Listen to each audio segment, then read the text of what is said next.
Welcome back, everybody. Design Austin and the Trail Conservancy are debuting WaterWork, which is a large-scale art show projected on the historic Seahome Intake Building with works from local artists. Co-curators and artists themselves, Ani Bradbury and Emily Eisenhart, are here to tell us more. Y'all, good morning. Good morning. Thank you for having us. Good morning. Of course. Yes, happy to have you here. Two big creative brains in the studio. Emily, I want to start with you. Just talk to us a little bit about this show and the fact that it's actually two things, if you would. Actually, I'm going to pass that to Ani because she's an artist who has a show in there right now. Yeah, I was going to say, you've got something special just for you, right? Go ahead, Ani. It's huge. So there's a lot of really exciting stuff happening at the historic Seahome Water Intake Facility. It's a 1950s building, historic landmark. The stewards of that building, because it's on the hike and bike trail, is the Trail Conservancy, this amazing organization right here in Austin.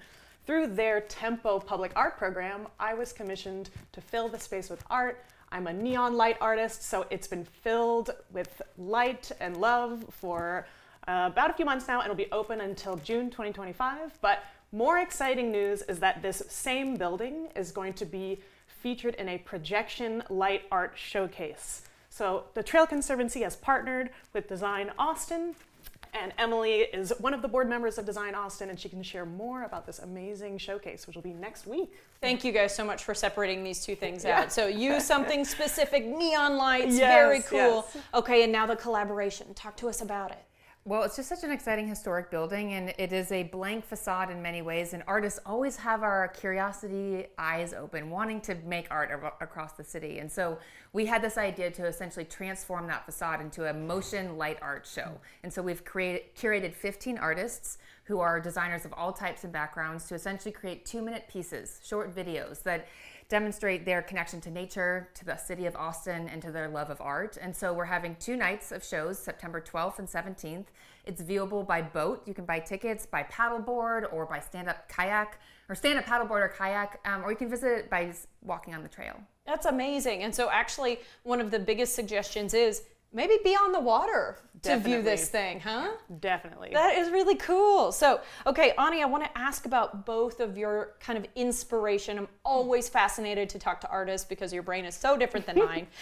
Just talk to us a little bit about your medium, you know, your use of neon lights and why you like to work with them. Of course. So neon now is kind of applied to even like LED tubes. And I think it's really important to focus on how beautiful neon as a traditional medium is. It's the same as an open sign, but it's also the same as the light of the sun itself. So I wanted to lean into this for Sun Poem, which is that installation at Seahome that I was mentioning before, which can be seen 24/7 from right outside the building or from even across the water at night. It's beautiful, but I really wanted to find this kind of cosmic connection between maybe your favorite dive bar and truly the light of the cosmos itself. So it'll change throughout the seasons. Visit in the fall, the light will be slightly different, but 24/7, just take a little peek. It is very satisfying to see how it shifts throughout the day. Yeah, and like a living, breathing thing almost. Yeah, very cool. Yeah. And Emily, I got to see some of your work. I loved watching the cutouts happen on the side of the building. Talk to me about what you do.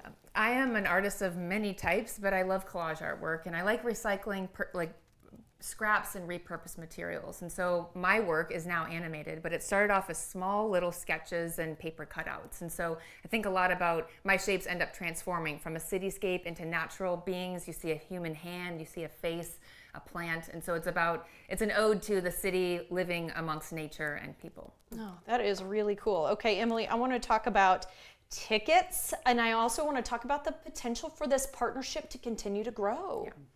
It is really amazing that we've been able to do this and to plan it in a few months. I think it's a testament to the special city where the Trail Conservancy and Design Austin, which is an entity that sort of celebrates the excellence of design in many ways throughout Austin, to come together and transform this building. And so it's a very unique partnership, both dedicated to arts in the city.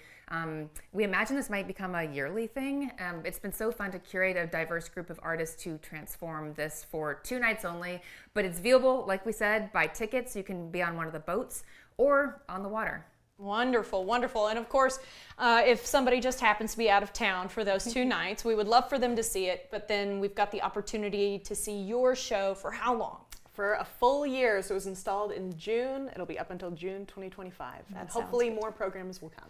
Lots of crossed fingers tuned. for this. Yeah, super cool stuff, guys. I really love what you're doing working with the city. Thank you so much for your time. Thanks for having us. See you on the 12th and 17th. Hey, that sounds good. For more information on the art event and how to see it, head to thetrailconservancy.org/waterwork.